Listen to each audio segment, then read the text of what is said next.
यसरी आगलागी भएको छ भने यसमा पानी राख्यो भने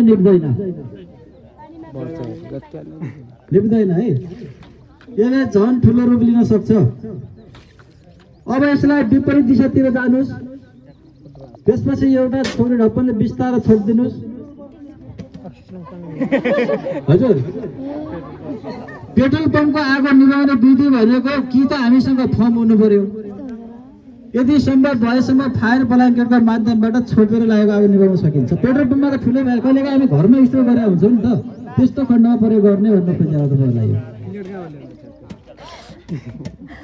एक घन्टा प्लेट बार्न पर्यो यार। सबैभन्दा पहिला हामी फेस बचाउने हो। हामी त कतिपय भाइ बहिनीले विवाह गरेको छ, फेसै कसले हेर्ने त भने होइन। यस्तो काममा नडराएर गर्नुहोस् क्या। ढुक्कसँग म काम गर्न सक्छु भनेर काम गरियो भने त्यति धेरै गाह्रो चाहिँ पर्दैन। यसरी आगलागी भइरहेको हुन्छ।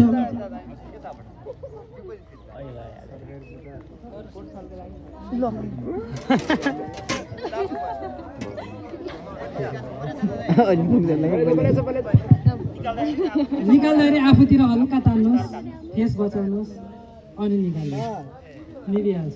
सक्सेसफुल।